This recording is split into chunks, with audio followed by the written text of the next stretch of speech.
관계, 어떤 게 정답일까? 완전히 이해하지 못하기에 완전히 사랑할 수 있다. 모르는 사이에 꿈을 이루게 되는 시나모로 책방입니다. 살아가면서 사람 간의 관계는 정말 중요하죠. 그 중에서도 특히 가족, 자녀와의 관계는 그 무엇보다도 소중합니다. 부모가 자녀에게 기대하는 마음, 반대로 자녀도 부모에게 바라는 마음은 다릅니다. 가족이지만 어렵고 가족이지만 서로 다르기에 이에 대한 이해가 많이 필요합니다. 오늘은 아빠와 아들 간의 인간관계에 대한 성찰을 담은 책을 소개하려고 합니다. 서툰 아빠의 마음 공부. 저도 오래간만에 인문학이면서 에세이이기도 한 책을 접해보게 됩니다. 저자는 자신의 아들과의 대화, 일상을 통해 어떻게 하면 좋은 관계를 이끌어낼 수 있는지 많은 고민을 하고 그 감정을 책에 고스란히 담았습니다. 그리고 그 감정은 널리 알려진 고전소설, 희곡, 영화의 장면을 빌려 더욱 생생하게 우리에게 이해하기 쉽게 전달합니다. 책을 읽으면서 저자가 아들에게 갈등을 느끼면서도 서로 다름을 인정하기 위해 깊은 고민을 하는 모습을 볼 수 있었습니다. 저도 두 아들을 둔 아빠로서 공감하는 부분이 많았고 사춘기를 겪는 아들에게 어떻게 대해야 할지 고민이 많은 날을 보내고 있습니다. 가장 가까우면서도 이해하기 어려운 아빠와 아들 간의 관계, 어떻게 풀어나가야 하는지 천천히 봐주시고 나라면 어떻게 했을까 생각해보는 시간을 가져보면 좋겠습니다.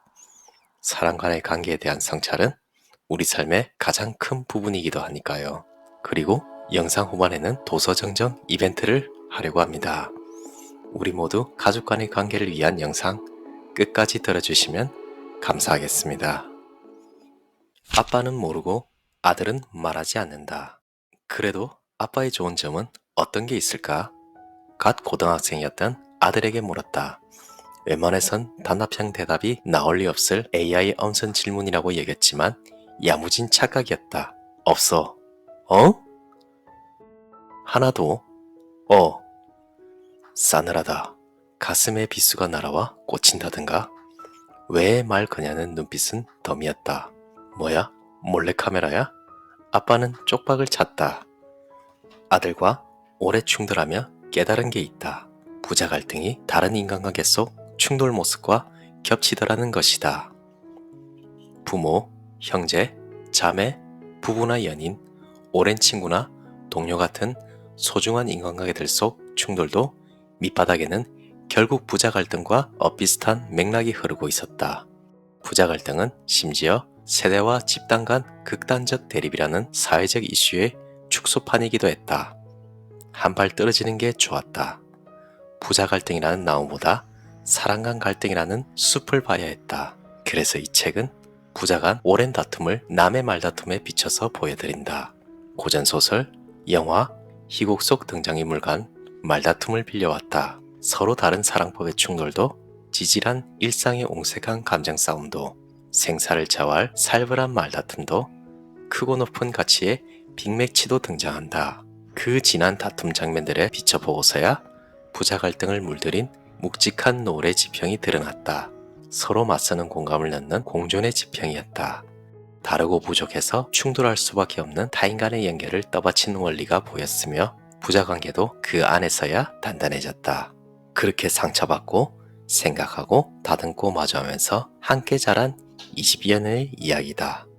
아들과 틀어져 마음이 뒤죽박죽인 아빠들께, 아빠가 미어져 거리두기 중인 아들들께, 특히 사춘기 대전을 앞둔 부모의 마음다짐에 작은 보탬이 될 글이면 좋겠다. 엄마들에게는 부자 갈등 세계를 엿들을 기회가 될 것이다. 이른바 명문대생 아들의 아빠 역시 별 수 없었던 부자 갈등의 나이테가 위안이 될 수 있다면 그것도 좋겠다. 하자는 명령형이야. 하자가 어떻게 청유형이야? 녀석은 분통을 터뜨렸다. 초등학교 6학년 때 학교에서 받아온 쪽지 시험지의 오답이 아빠 눈에 띄었을 때였다. 하자, 해보자는 의무를 담은 명령형 어미가 확실하다는 것. 아뿔싸 올 것이 왔다. 아들이 초등학교 3학년 무렵이었다. 녀석이 자기한테 쓴 편지에 아빠와 엄마를 도와주는 너는 참 효자야. 나는 내가 자랑스러워라고 적혀있던 기억이 났다. 처음에는 어흐흐 싶었다. 근데 가만 이상한데 그 무렵까지 녀석에게 뭔가를 정말로 도와달라 했을 만한 게 없는데 부탁 말투를 빌린 적은 있었다. 식사하는데 정신없으니 바로 앉아줄 수 있겠니? 같은 식이었다. 뭔가 궁금해하면 아빠가 피곤해서 그러는데 대신 좀 찾아봐 줄래? 같은 모양새를 취한 적도 있었다. 녀석은 그럴 때마다 도와준다 여기며 따랐나 보다. 제안을 담은 청유형 의미인 하자 해보자에 부드러운 명령이 당길 때가 없지는 않다. 그래도 초등국어 교과에는 엄연히 명령형과 구분돼 있었다. 그런데도 초등학교 6학년 아들은 명령형이라 확신하고 있었다. 주변 요구에 잘 따르는 게 바른 행동의 기준이 되는 아동 발달 단계도 있다지만 그런 도덕성 발달 단계 이론 같은 건 잘 안 다가왔다. 당혹감이 앞섰다. 녀석에게 아빠는 뭔가 부지런히 명령하거나 늘 요구하는 이었던 게다. 확신 가득한 녀석의 하자선언. 그건 자녀의 의사를 물어보려는 몸짓조차도 얼마든지 강요로 여겨질 수 있다는 뜻이었다. 박물관, 전시관, 과학관 나들이 때도 종종 느꼈다. 어린 아들은 기차 박물관 모형 디오라마 세트 같은 전시물 앞에 무아지경으로 머무르곤 했다. 하지만 시체말로 뽕을 뽑아야 했던 부모는 이쪽도 가보자 저쪽도 가볼까 하며 구석구석 총총 걸음을 권했다. 녀석은 그런 제안에 내몰려 다녔으며 아빠의 열띤 해설에도 시달렸던 것 같다. 아빠 해설사는 몇 가지 실수를 했다. 우선 관람 속도. 녀석은 이해 속도뿐 아니라 시선 속도와 감정 속도가 아빠와 달랐다. 다음은 눈높이, 관람 시선의 각도였다. 전시물 높이와 시선 각도는 대개 170cm 이상 성인 시선이 기준이었다. 쪼그려 앉지 않는 한 부모가 보는 전시물은 자녀에게 보이는 전시물과 같은 게 아니었다.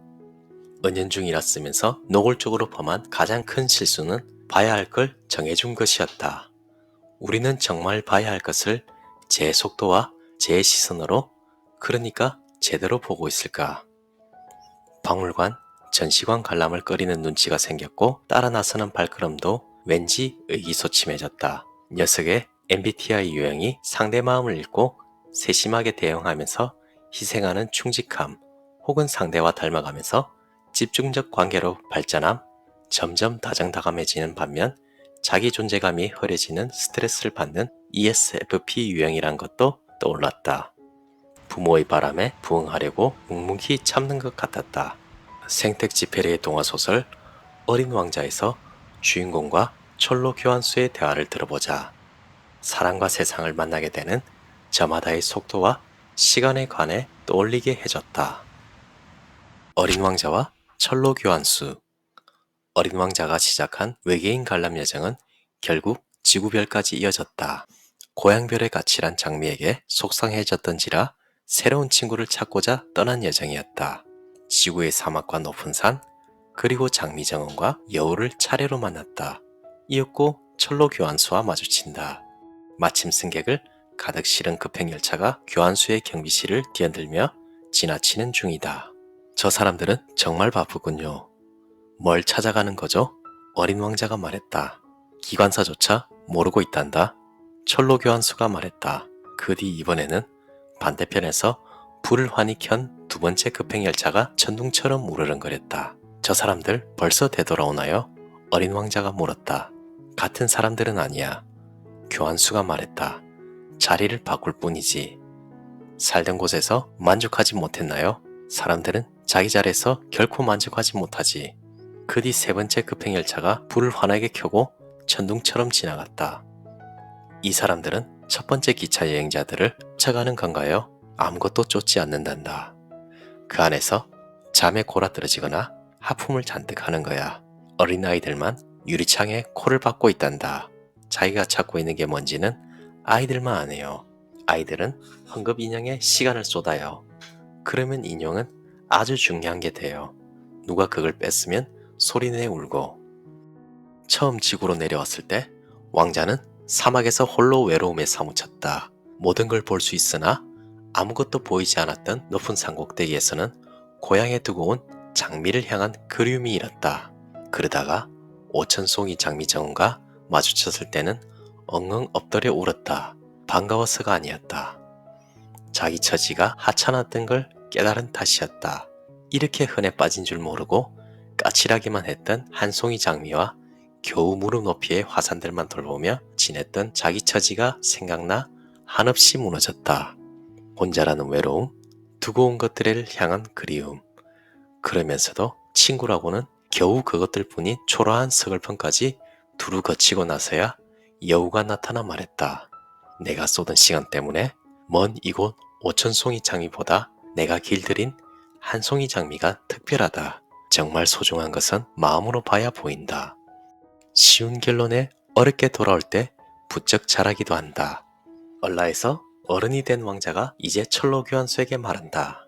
제자리에서 볼 수 있는 걸 급행 승객들은 피곤한 하품을 하며 자리를 바꿔야 볼 수 있는 줄 안다고. 왕자 역시 이별저별 떠돌면서 친구를 찾으려 했다고. 자기가 찾는 게 뭔지 아는 이는 실은 헝겊 인형을 쥐고 유리창에 코박은 아이들이라고.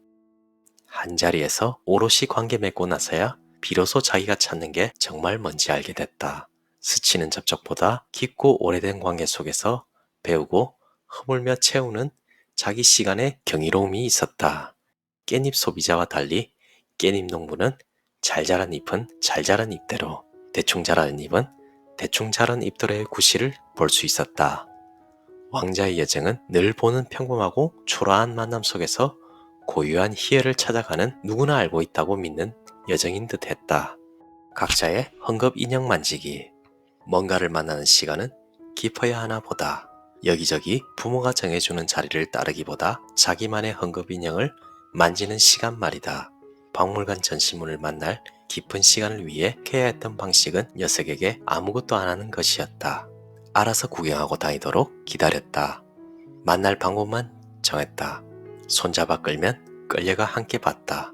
15분 만에 집에 가자면 두말 없이 돌아왔다. 필요한 것을 필요한 속도와 필요한 시간 동안만 만나길 바랬다. 그러다 보니 몇 번이고 갈 수 있었다. 오늘 못 본 것은 다음에 발견해서 신났다. 부모는 부모대로 관람했다. 부모의 대리만족을 두고 고마워하는 자녀를 별로 못 봤다. 아들을 통한 보상보다 스스로가 찾고 싶었던 걸 떠올려보는 시간의 성실함을 누렸다. 그제야 박물관 갈래가 청유형일 수 있었다. 지금 와보니 녀석은 내몰리듯 스쳐간 전시물들 하나도 기억 못하더라. 무아지경으로 하염없이 구경하던 모형기차 디오라마나 과천과학관을 돌아다니다 맡았다는 전통문화관 목향처럼 마음대로 누렸던 시간만 간증했더라. 어릴 때였건 잘했을 때였건 자기만의 시간과 속도가 녀석의 정체성을 채워왔을 테다. 배움의 본질도 만남의 본질도 깊은 시간 속에서만 소중해졌다. 쉬운 결론에 어렵게 돌아왔다. 아들과 만나온 아빠도 결국 온갖 감정과 괴로움을 깊숙이 돌고 돌아 어딘가로 되돌아오는 시간을 지냈다.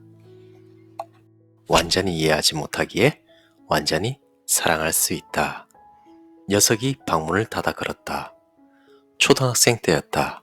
과제 문제로 엄마에게 야단을 좀 맞은 모양이었다. 그런데 방문에 고이 접은 종이 봉투를 붙여서 메모를 넣어두었다. 엄마, 이번엔 정말 속상해서 편지 쓴다. 엄마가 이 편지를 보고 어머, 이번에는 글씨 잘 썼네 라고 얘기할지 모르겠는데 그것처럼 아들 어디까지 했어? 조금만 더 할까? 이렇게 다정하게 얘기해 줄 줄 알았는데 그래도 하루 분량은 다 했어. 할 말 있으면 메시지 넣어두거나 놓고 해줘. 난 답이 올 때까지 기다릴 거야. 혼자 씩씩거렸던 모양이다. 문을 닫아건 자존심도 높아 보였다. 그런데 고심도 엿보였다. 따뜻한 말을 주고받고 싶은 간절함, 일단 엄마 요구를 받아들이는 마음, 결국 다리를 놓으려는 손짓을 버리지 않았다. 사사건건 달랐던 아빠와 아들의 오랜 격투 속에서도 저 메모가 숨쉬고 있었다고 믿는다. 마침내 메모를 내밀게 한 힘, 우리가 애당초 지녔던 연결과 화해의 힘, 그 깊숙한 힘에 관한 옛 이야기 하나 들려드려야겠다. 맨날 다투는 두 사람이 살았다. 서로 너무 달라서 서툴기 짝이 없는 사이였지만 어느덧 상호 이해와 용서와 신뢰의 다리가 놓였다고 한다. 그런데 다르고 부족한데도 라기보다 다르고 부족한 덕분에 다리가 놓이더라는 이야기. 둘을 이어줄 연결다리는 여러 가지였다. 우선 이해관계가 있었다. 홀로는 힘드니 이해관계가 맞으면 저절로 협력하게 됐다. 그런데 이해관계는 오늘 맞아도 내일은 틀어지곤 했다. 신념이나 가치관 같은 다리는 어땠나? 같은 걸 두고 누구는 공정하다 하고 누구는 불공정하다고 했다. 학연, 지연, 혈연은 어땠나? 끈끈한 듯 하다가도 소리 소문 없이 끊겼다. 각자의 기쁨과 행복은 또 어땠나? 사촌이 땅을 사면 급성 보통을 알았다. 모두의 기쁨은 월드컵 4강 신화도 잠깐 연결고리였을 뿐이다. 전부 다 약한 다리였다. 서로 부족하다는 건 서로 다르다는 말이다. 둘 다 완벽하다면 같은 걸 두고 누구는 이쪽 면을 보는데 누구는 다른 면을 볼 리 없으니 말이다. A의 상체를 보는 A와 B의 시선이 다른 이유이기도 하다. 서로 다르게 부족한 상대끼리 충돌하기에 서로를 이해하기 힘든 괴로움이라는 공통의 유대감이 생긴다. 서로 달라서 연결된다. 지금까지와 달라지는 게 성장이었다. 좀 바뀐 자기가 됐음을 느끼는 순간이었다. 그럴 수 있음을 느끼는 순간 나아가게 됐다. 지나고 보면 결국 낯선 건가 아프게 마주친 덕분에 잘하지 않았던가, 못 보던 걸 보는 눈이 생기는 건 그 덕분 아니던가, 자기만 보는 이가 자기에 대해 무엇을 볼 수 있던가, 다른 것에 대한 거리두기를 넘어 다름을 존중할 이유, 그러니까 쉽게 공감되지 않더라도 마주하고 이해해 보려고 애쓸 이유가 거기 있다. 자기가 잘하기 때문이다. 자기 속상함과 고단함과 억울함과 편견에 잠시 괄호치고 다른 입장으로 건너간 자리에서 자기를 돌아볼 때만 나를 온전히 이해하고 성장시킬 수 있기 때문이다.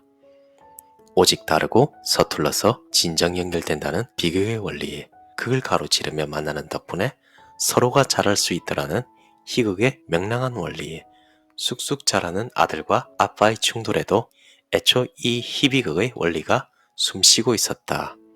자기 괴로움과 부끄러움의 크기만큼 상대 괴로움과 부끄러움을 품을 수 있었다.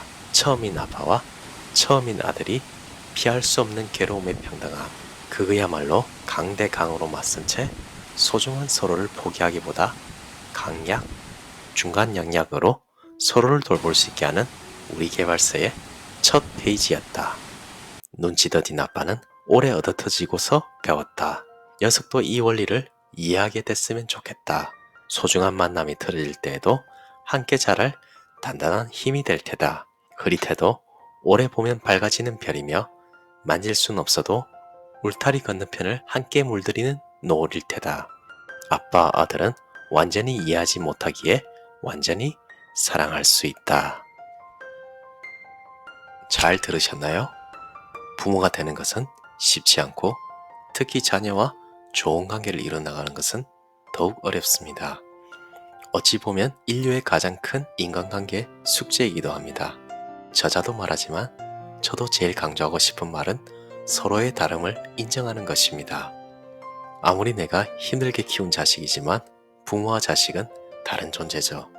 자신만의 방식, 성장, 가치관 등 살아가는 속도도 다르며 때로는 부모의 애를 태우기도 하지만 억지로 강요할 수도 없습니다.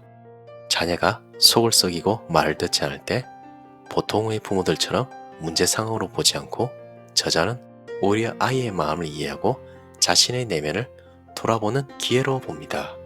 그 관계를 이해하고 아들의 감정을 읽어내려는 아빠의 마음이 저에게도 심금을 울렸습니다. 여러분들은 자녀와 어떻게 지내고 계신가요? 서로의 다름을 인정하고 이해하려고 하시나요? 저 역시 이게 알면서도 저의 감정을 다스리기가 쉽지는 않습니다. 영상을 통해 자녀의 관계에 대해 어떻게 다가가야 하는지 또는 느낀 점이 있으시면 의견을 댓글로 자유롭게 써주시길 바랍니다.